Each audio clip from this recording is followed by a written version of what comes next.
Hello guys good morning Radhe Radhe welcome to my channel आमार आरो एक भिडियोते सकलके जानाई अनेक अनेक स्वागतम। तोमरा सबाई केमन आछो? आशा करछि सबाई भालो आछो, आमिओ भालो आछि गोपुर आशीर्वादे।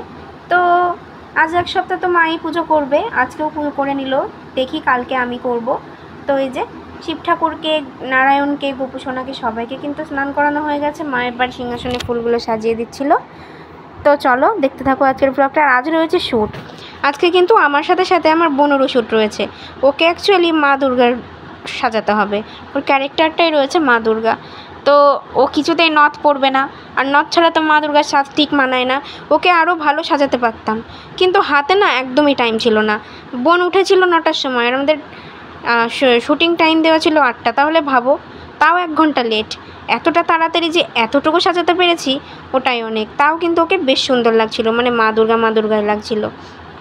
শুধু গলাটা একটু খালি ছিল, যে মালা নেই বলে, কিন্তু সোনার মালা ছিল, সোনার মালা তো আর দেওয়া যাবে না।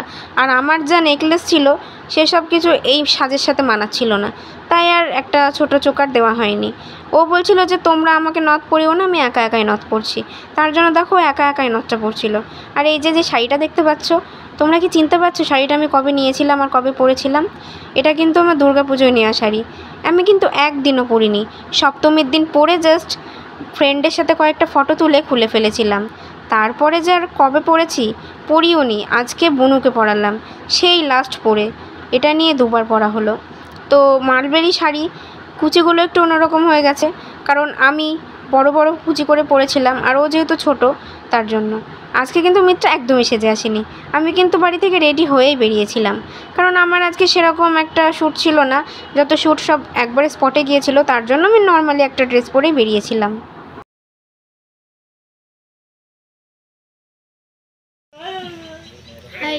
খুব গরম লাগছে আজকে। কি ব্যাপার, মুখটা ফর্সা ফর্সা লাগছে যে সানস্ক্রিন বেশি ডলিয়ে এসছে নাকি? আজকে গাইস আমাদের দুজনেরই কিন্তু 7টা সাড়ে 7টার মধ্যে স্নান হয়ে গেছে, কিন্তু বেরোতে বেরোতে 10টা 9টা। আমি ভেবেছিলাম আজকে সকাল সকাল বেরোবো, কিন্তু আজকে আর হয়নি সকাল সকাল বেরোনো। ভাই পলাশী মনুমেন্টে ভিডিও করতে যাব, তোকে দিয়ে আর সিরাজউদ্দৌলার কবরের পাশে মেরে শুয়ে দেবো। এই যা ভীতু, এর ভূতে যা ভয়ের কি বলবো গাইস। পরে ফেলেছি অনলি আমি, মিত্রা কিন্তু এখানে শাড়ি পরেই রয়েছে, আমি পুলিশের পোশাক পরে রয়েছে।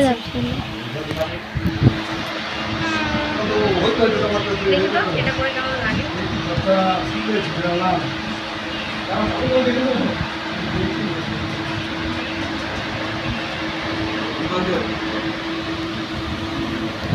দেখুন বন্ধুরা।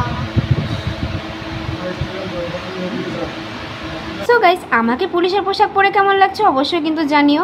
আর এখানে অলরেডি কিন্তু আমার শ্যুট চালুও হয়ে গেছে। মিত্রা ছিল ঘরে, তাই আমি ওকে ফোনটা দিয়ে বলেছিলাম যে একটুখানি ব্লগ করে নিস, নাহলে সময় পাবো না।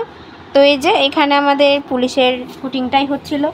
তারপরে আমাদের দিয়ে দিয়েছিল লাঞ্চ, আর আজকে লাঞ্চে ছিল বিরিয়ানি। 2 প্লেট আনা হয়েছিল। তো এই যে 2 প্লেট, আমি আর এক ফ্রেন্ড একটা প্লেট খাচ্ছি, আর ওইখানে আর 2জন আছে তারা খাচ্ছে। তো বিরিয়ানি এই যে তোমাদের ঠিকভাবে দেখাতে পারিনি, কারণ কারেন্ট ছিল না, লাইট ছিল না। তো দুজনা এক থালিতে কিন্তু খেয়ে নিয়েছিলাম। এই যে, আর এটা কি বলো তো, এই দুটো হলো রায়তা, বিরিয়ানির সাথে দিয়েছিল। কিন্তু এত খিদে, রায়তাটা খেতেই মনে নেই। আর দুধের জিনিসটা আমি খাই না, তাই রায়তাটা বাড়ি নিয়ে চলে এলাম। কি করব, ফেলে দেব? আর তোমরা জানো আমাদের শুটিংয়ের যে স্টুডিও আছে না, ওই স্টুডিওর মধ্যে দেখো ছোট্ট ছোট্ট 2টো বিড়াল ছানা হয়েছে। এত ভালো লাগছে, কিন্তু ভালো লাগার মধ্যেও ভয় লাগছিল, কারণ যদি এসে এক খামচে দেয় তাহলেই তো শেষ। এই যে তাও যে মিথ্যা মনে করে ছানা দুটোকে তুলেছে, ওটাতে দেখেই আমি খুশি হয়েছি। আমি তখন ভাবছিলাম যে ও আবার ফোনের ফ্ল্যাশ জ্বালিয়ে কি করছে, তারপরে দেখলাম যে না, ও বিড়াল ছানা দুটোকে তুলেছিল। তো আমাদের শ্যুট কমপ্লিট হয়ে গেছে, মানে এখনও কিন্তু বাকি আছে, মানে আজকের মতো কমপ্লিট। তো এখন প্রায় 4:30টার মতো বাজে, আর আমাদের কিন্তু এখন ছুটি। এখন চলো বাড়ির উদ্দেশ্যে যাওয়া যাক। তোমরা দেখতে থাকো, আশা করি আজকের ব্লগটা ভালো লাগবে। এই যে আমি কিন্তু রয়েছি এখন পলাশীপাড়া ব্রিজে, প্রচণ্ড হাওয়া হচ্ছে, আর সম্পূর্ণ রোদটা আমার মুখে এসে লাগছে। এখন আমি রোদের দিকে তাকাতে পারছি, কারণ এখন বিকেলবেলা হয়ে গেছে, অতটা তাপ নেই। এই যে আমাদের পলাশীপাড়া ব্রিজ, তোমাদের একটু দেখিয়ে দিলাম। এখন মিথ্যাকে থুয়ে আমি যাচ্ছি আমার বাড়িতে। আমি কিন্তু বাড়িতেই নেমে পড়তাম, কারণ বাজারে একটু দরকার ছিল, আমাকে একটা নোট নেওয়ার ছিল। তো আজকে যদি দাদাদের সাথে না আসতাম আমি আর আসতেই পারতাম না। তার জন্য একেবারে একসাথে দুটো কাজ সেরে আমি তারপরে যাব বাড়ি। এই যে আমাদের কিন্তু এটা বাড়ির রাস্তা, মানে রামচন্দ্রপুর ঢুকে পড়েছি।